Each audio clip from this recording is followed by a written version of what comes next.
Amém.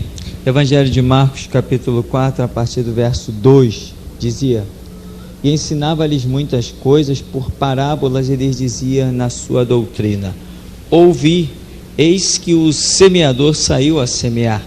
Aconteceu que, semeando ele, uma parte da semente caiu junto ao caminho, vieram as aves do céu e comeram. Outra caiu sobre pedregais, onde não havia muita terra, e nasceu logo, porque não tinha terra profunda. Mas saindo o sol, queimou-se e, porque não tinha raiz, secou-se. Outra caiu entre espinhos, e crescendo os espinhos, a sufocaram, e não deu fruto. E outra caiu em boa terra, e deu fruto, que vingou e cresceu, e um produziu 30, outro 60, e outro 100. E disse-lhes: quem tem ouvidos para ouvir, que ouça. Amém. Pode sentar. Tradicional parábola do semeador. Quem é o semeador? Primeiro a semear é Deus, né? Depois ele escolhe homens para semear, darem continuidade à sua obra. É a tradicional frase: vinde após mim, e eu vos farei pescador de homens. Nós vemos aqui que Jesus conta essa parábola, mas ela não ficou muito bem entendida. Então, a partir do verso 10, Jesus vai começar a explicar e diz assim: e quando se achou só, os que estavam junto dele com os 12 interrogaram-no acerca da parábola. E ele disse-lhes: a vós vos é dado saber os mistérios do reino de Deus, mas aos que estão de fora, todas essas coisas se dizem por parábolas. Quer dizer, o que Jesus está dizendo aqui? Agora ele vai explicar para os seus discípulos, né? Esse papel de explicar é o papel do Espírito Santo. É o Espírito Santo agora que nos revela a Escritura. E Jesus aqui vai explicar para os seus discípulos. Ele diz assim: ó, vocês quem? Vocês que já estão dentro do reino, a vocês é dado conhecer estes mistérios das parábolas, ou seja, a revelação, né? Os que estão de fora vão nos chamar de quê? De louco, porque Paulo diz que a mensagem da cruz é loucura para os que perecem, eles não receberam a revelação, eles não receberam o entendimento, eles perecem. Então é loucura, o que nós pregamos para muitos é loucura, até que eles sejam de alguma maneira alcançados, passem a fazer parte do reino de Deus. Aí é loucura para os que perecem, mas para nós que somos salvos é poder de Deus, né? E que poder maravilhoso. Então Jesus diz: a vocês é dado conhecer, e ele continua dizendo,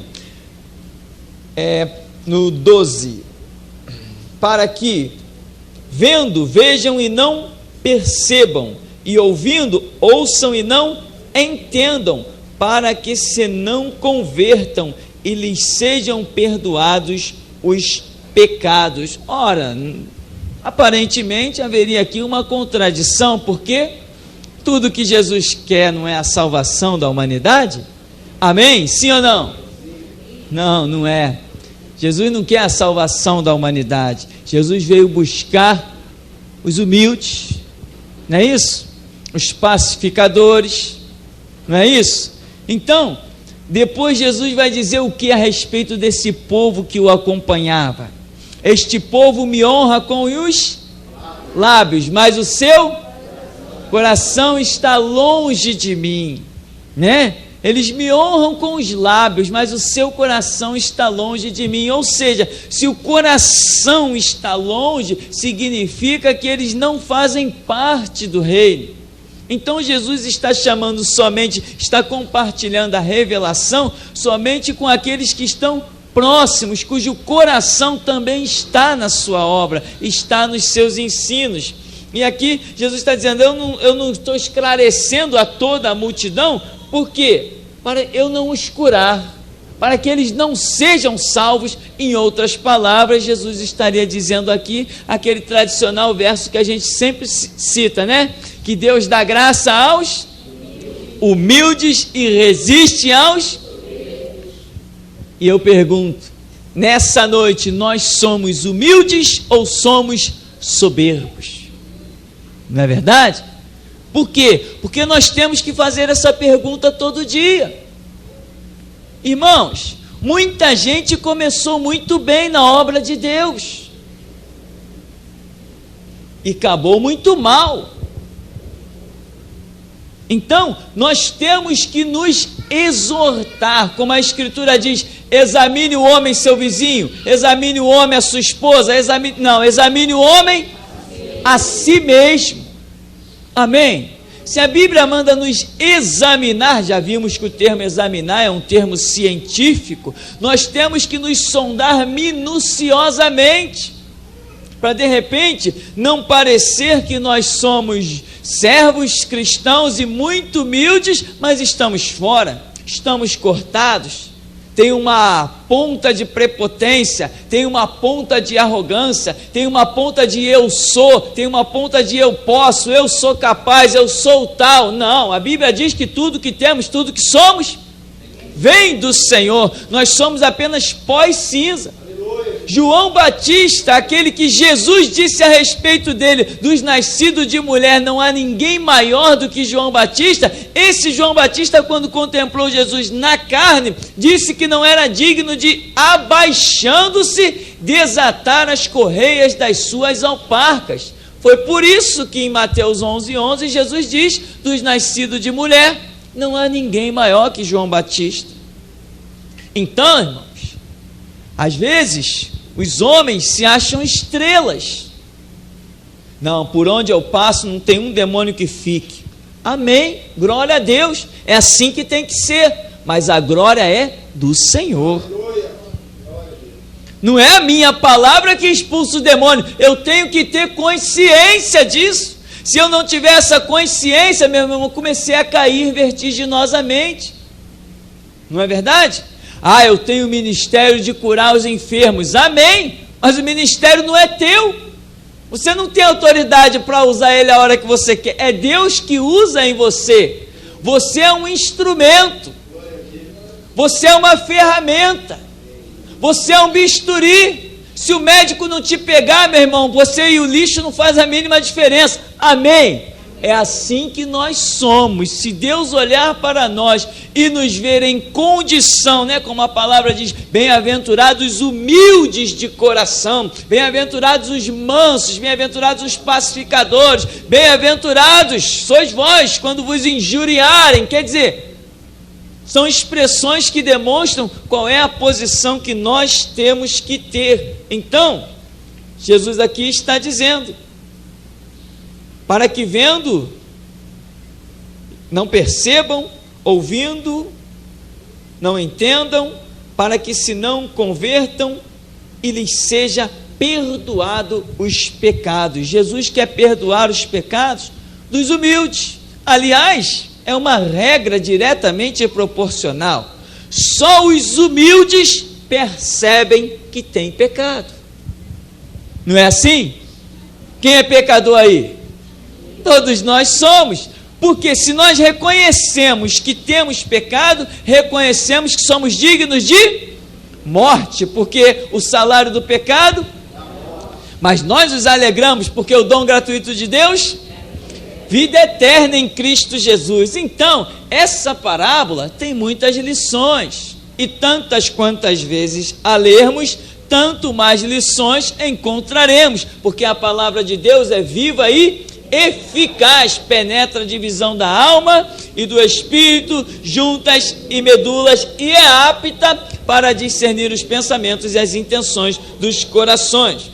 Então, Jesus também diz, e disse-lhes, não percebeis esta parábola? Como, pois, entendereis todas as parábolas? Agora Jesus está falando para os seus discípulos. E ele está dizendo, olha, se vocês não estão percebendo essa parábola, como é que vocês vão perceber todas as outras? Ou seja, Jesus também está demonstrando que há um tempo em que o crescimento espiritual tem que ser notório, ele tem que ser manifesto. Você não pode ser menino sem entender as coisas espirituais o tempo todo. Chega uma hora que Jesus vem com a sua onipotência e vem procurar figo na figueira e quer achar. Amém, irmãos? Tem que ser. E Jesus está dizendo, como é que vocês também não estão entendendo essa parábola? Como é que vocês vão entender tudo mais que eu tenho para dizer e tudo mais que eu já disse? Será que vocês entenderam? Tem uma hora que as coisas de Deus não podem mais ser mistérios para nós, né? Tem as pessoas que dizem assim, não, irmão, tudo é mistério. Não, irmão, tudo é revelação. É mistério enquanto o Espírito Santo ainda não nos ensinou, mas Ele quer ensinar. Afinal de contas, Jesus Cristo disse que Ele viria para nos guiar em quê? Em toda a verdade. Ele nos convenceria do pecado, da justiça e do juízo. O que é pecado, justiça e juízo? Aí Jesus explica do pecado, porque não creram em mim. Ele está dando o entendimento da justiça, porque vou para o meu Pai, e do juízo, porque o príncipe deste mundo está julgado. Tudo isso é revelação, é ensino, é entendimento. Então chega uma hora que nós temos que compreender os caminhos de Deus. Qual o contexto mais terrível e mais taxativo que existe sobre a face da terra? Não é a questão de salvação e condenação? Pois bem, nós sabemos quem vai ser salvo e quem vai ser condenado. O mundo vai dizer assim, não, mas é muita arrogância de vocês crentes querer dizer quem vai ser salvo e quem vai ser condenado. Não é isso que o mundo vai dizer? Pois sem medo, sem sombra de dúvida, nós sabemos quem serão os salvos e quem serão os condenados. Os que adoram imagem de escultura, condenado. Os que invocam os espíritos dos mortos, condenado. Os que não levam Deus a sério, condenado. Mas os que lançam mão do sangue do Cordeiro, da palavra do testemunho, que lavam suas vestes no sangue do Cordeiro, esses terão direito a entrar na cidade pelas portas. Nós sabemos quem vai ser salvo e quem vai ser condenado. Chega uma hora que nós crescemos, porque Jesus disse o quê? Clama a mim, responder-te-ei. Ele disse, examinai as Escrituras. Ele disse que o erro existe como? Errais por não conhecer a Escritura, nem o poder de Deus. Então, aqueles homens estão andando com Jesus há um certo tempo, em que Jesus se espantou, julgou que já seria a hora deles terem compreendido que a semente é a palavra, como ele vai dizer no verso 14. Já era hora deles terem compreendido que a semente era a palavra, e toda aquela simbologia, que quando nós falamos de simbologia, a maior parte dela está no Antigo Testamento. Se eles eram judeus e todo sábado se reuniam na sinagoga, já não era tempo deles compreenderem algumas coisas? Jesus julgou que sim, que nem nós. Todo domingo nos reunimos para falar das coisas de Deus na escola bíblica dominical. Todo domingo. Daqui a pouco passa 5 anos, aí o Espírito Santo quer usar a nossa vida e não pode. Nós passamos 5 anos estudando Bíblia e ainda não entendemos nada. Você vai levar Deus a sério? Tem que levar, porque chegará a hora que Ele vai procurar figo na figueira. Amém? Se essa noite Jesus viesse procurar figo na figueira, estamos tremendo? Estamos com medo? Ou o nosso coração não está nos acusando? Será que eu, olhando hoje para a minha vida, diria assim, puxa, quase 20 anos de evangelho, não, eu estou bem. Seja como for, se nessa noite Deus olhar para nós e ver algum caminho mau, que Ele venha nos dar mais uma chance e nos orientar. Embora nós saibamos, não podemos deixar de falar que as oportunidades são muitas, porém, tem limite. Amém? Então é tempo. Quantas vezes as pessoas ouvem falar das idolatrias, mas não largam a idolatria? Nós explicamos as idolatrias, falamos que tudo que você reverenciar e colocar entre você e Deus é idolatria. Mas tem gente que entra por aqui e sai pelo outro ouvido e diz, não, não é bem assim, não é verdade? Não é verdade, são assim. Então, chega uma hora que Jesus vai cobrar, vai dizer assim, você já ouviu o suficiente? E a pessoa vai dizer assim, não, eu ouvi, mas eu não concordei. Não é isso que as pessoas podem dizer? Essa desculpa não cola. Porque quem convence é o Espírito Santo, ele sabe o nível que ele trata. Então não adianta dizer que não concorda, porque a Escritura diz, se ouvirdes a voz do Espírito, não endureçais os vossos corações. E disse no 14, o que semeia, semeia a palavra. Tem semeador essa noite aqui? Tem semeador ou tem camelô para distribuir rosa ungida, sal ungido?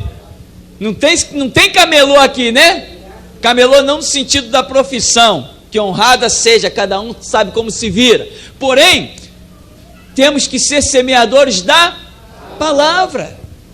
Não é quando Deus dá uma palavra que a tua enfermidade some. Não é quando Deus dá uma palavra que você é liberto dos demônios. Não é quando Deus dá uma palavra que a sua vida é dirigida. Tudo que temos para semear é a palavra. Marcos 4,14, o semeador saiu a semear, e o que semeia, semeia a palavra. Você quer semear a palavra? Para você semear a palavra, você tem que ter a semente. Você tem que ter a semente. Como você vai adquirir essa semente? A Escritura está mostrando. Conheçamos e prossigamos em conhecer o Senhor. Examinai as Escrituras, o meu povo perece por falta de conhecimento. Você tem que ter. Você tem convidado alguém para os atos de Deus? Você tem orado por alguém? Você tem dado um folheto a alguém? Você tem se preocupado em desgastar-se, em dar dos teus próprios recursos para que alguém conheça Jesus Cristo?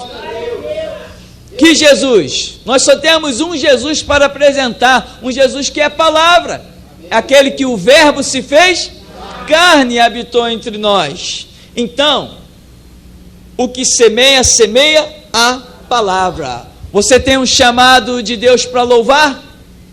Louvar o quê? Palavras. Tem um chamado de Deus para orar? Vai orar como? Palavras. Tem um chamado de Deus para expulsar demônio? Com palavras. Tem um chamado para pregar? Com palavras. Ué, mas estão fazendo tantas coisas por aí? Porque eles não têm um chamado de Deus como você tem. Porque quem tem um chamado, recebe de Deus somente palavras. E que garantia eu tenho? Eu velo sobre a minha palavra para cumprir. Amém, queridos? E lá no verso 15 ele diz, e os que estão junto ao caminho são aqueles em quem a palavra é semeada, mas tendo eles a ouvido, vem logo Satanás e tira a palavra que foi semeada no coração deles. Você sabe que quando você sair daqui nessa noite, Satanás virá, tentará se apresentar a você? Ele vai tentar roubar a palavra que está aí no seu coração. Ele vai tentar a palavra que hoje vai ser avivada em você.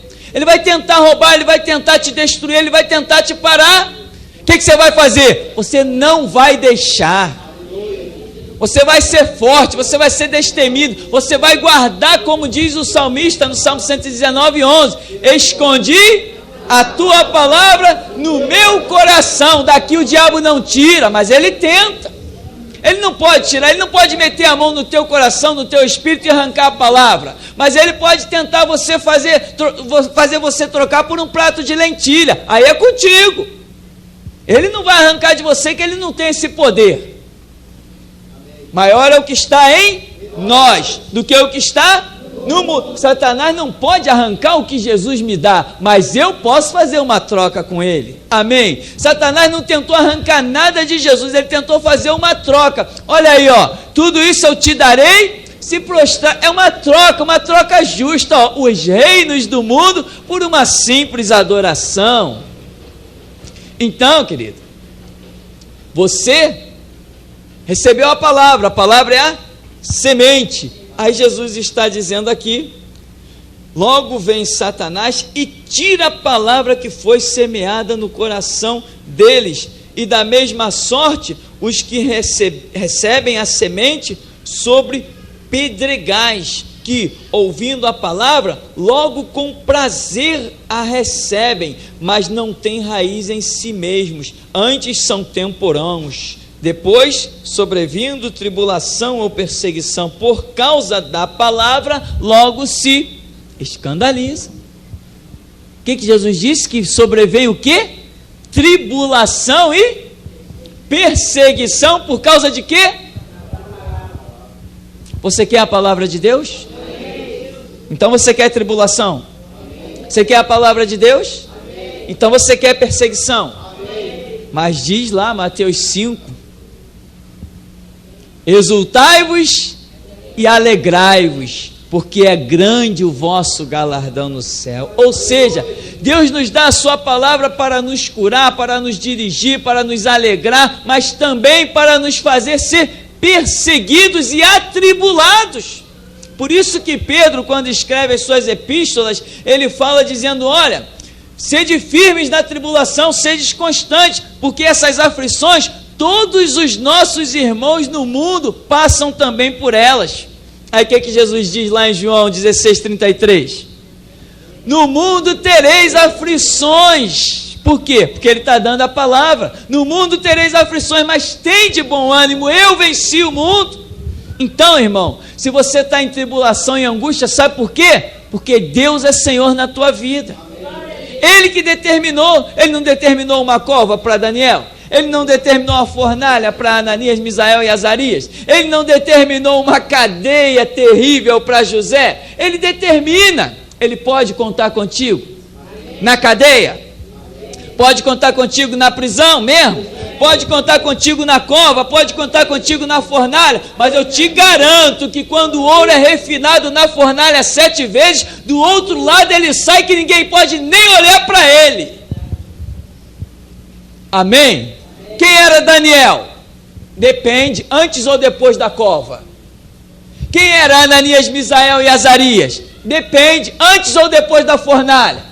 Quem foi José? Depende, quando estava encanada lá em Canaã ou quando estava no trono no Egito. Depende. Amém, querido? Então Deus te dá a palavra, a perseguição vem. O que você não pode deixar é que o diabo roube essa palavra de você.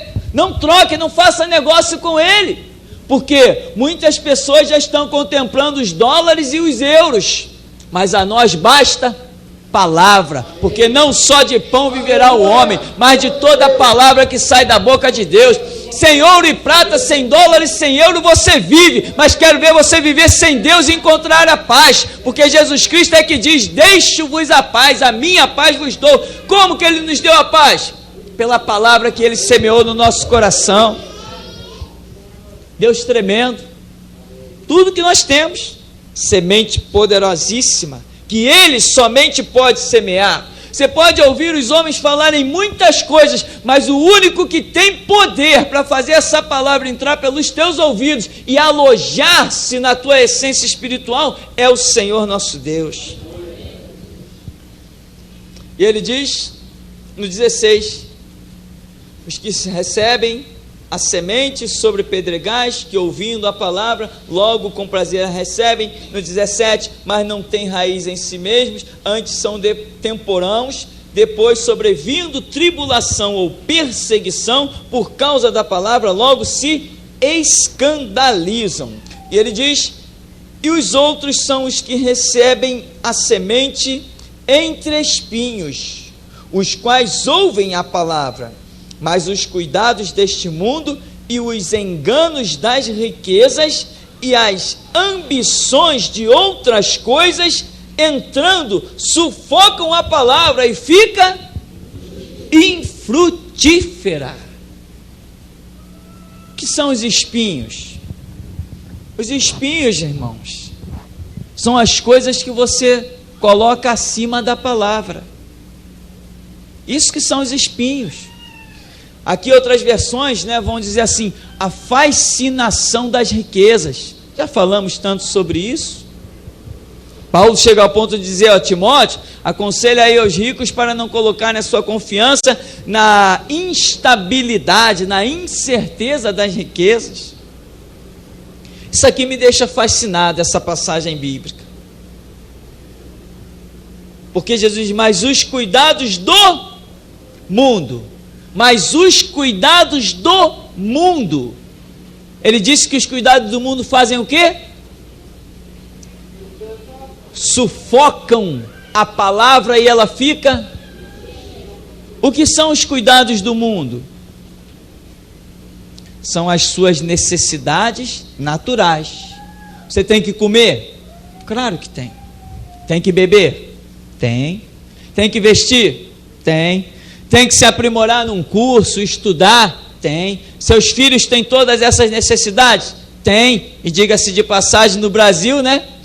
Os impostos são maiores que os salários, né? Então você já viu, né? Você tem os cuidados do mundo, mas Jesus Cristo, que não mente nem se engana, está dizendo que estes cuidados do mundo sufocam a palavra e ela fica... Agora para e pensa em um segundo na graça do Espírito Santo e diga, não é esta a verdade? Não é esta a triste realidade? Quando nós olhamos para as nossas necessidades, a nossa fé some. A gente só tem fé para ir lá chorar e dizer, Jesus, me dá o recurso. A palavra sumiu. Quando eu realmente não me ceguei pelos cuidados do mundo, ainda que eu tenha necessidade, eu chego diante de Deus, dobro os meus joelhos e digo, o Senhor Deus deu, o Senhor Deus tirou, louvado seja o nome do Senhor. Não ficou infrutífera a palavra. Amaldiçoa esse Deus e morre. Não recebemos nós o bem do Senhor, como não receberemos o mal? A palavra não ficou infrutífera nele. Não ficou. Então, irmãos,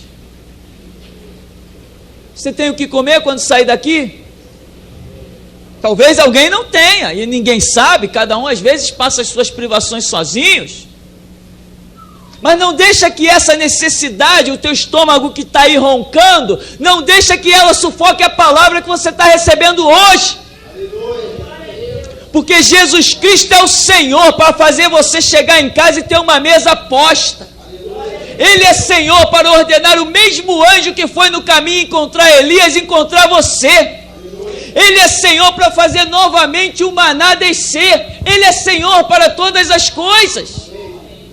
O que não pode é a palavra ficar sufocada, porque quando a palavra fica sufocada, não tem anjo para te alcançar no meio do caminho. Não tem nada que você possa se utilizar para se vestir. Não tem nada onde você reclinar a cabeça, quando a palavra fica sufocada.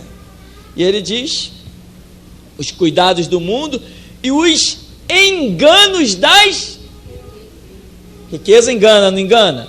Como engana? Isso aqui, irmãos, como eu vejo, como eu lastimo, como eu planteio, acredite, irmão, como eu lastimo, quando eu olho homens que foram homens de Deus, de virar para legiões de demônios e dizer assim, sai, e a pessoa estancar, liberta assim em um segundo, e homens que foram grandes homens de Deus, hoje estão atrás das grades,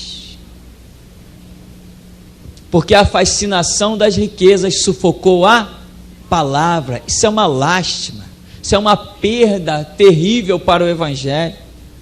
Isso aí é motivo para o diabo se colocar na mais alta montanha, olhar para o céu e dizer, está vendo Deus, eu venci, pelo menos na vida daquele ali eu venci, posso perder o resto, mas aquele ali eu ganhei.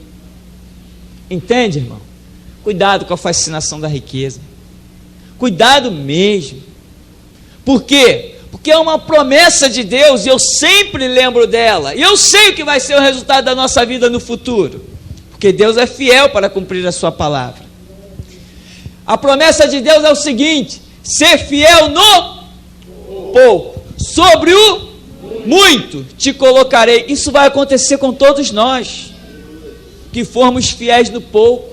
Mas quando for recebermos o muito do Senhor, essas riquezas não podem nos fascinar, elas não podem se transformar em engano para os nossos caminhos. Senão, nós vamos apenas viver de dinheiro e não do poder de Deus. Como um monte de gente que está hoje com programas evangélicos na televisão, que Deus não está nem no negócio, aliás, que ninguém nem consegue ouvir mais esses programas evangélicos. É só propaganda. Por que é só propaganda? Porque a propaganda é que vai dar o retorno financeiro. A palavra ficou sufocada, infrutífera. Entende, irmão? Essa é a tristeza.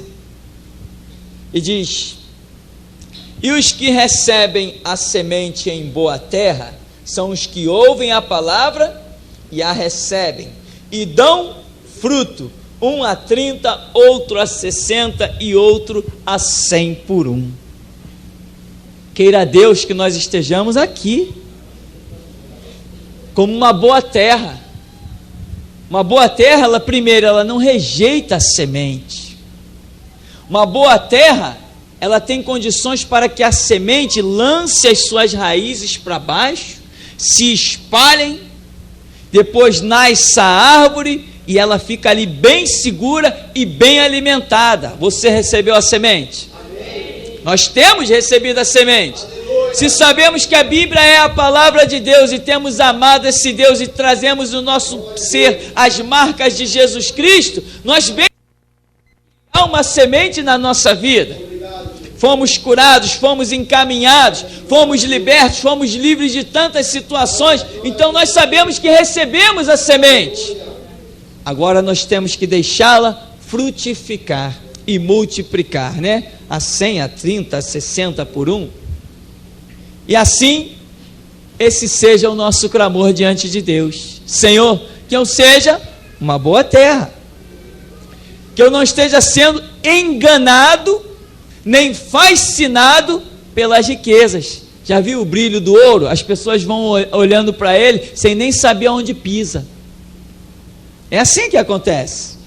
Não percebem os seus abismos, não percebem que estão trilhando cegamente, fascinado pelas coisas deste mundo. Então, para nós encerrarmos, diz: mas os cuidados deste mundo e os enganos das riquezas e as ambições de outras coisas, entrando, sufocam a palavra e fica infrutífera. Então, irmão, os cuidados deste mundo são terríveis. Por quê? Porque eles são a nossa necessidade visível.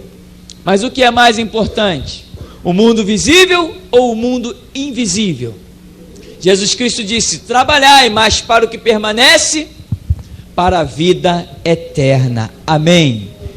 Que a nossa mente e nosso entendimento seja descortinado a tal ponto que as fascinações da riqueza deste mundo, os enganos dela, as ambições, não nos sufoquem, e que a palavra em nós realmente frutifique para a glória e honra do nome do Senhor Jesus. Amém.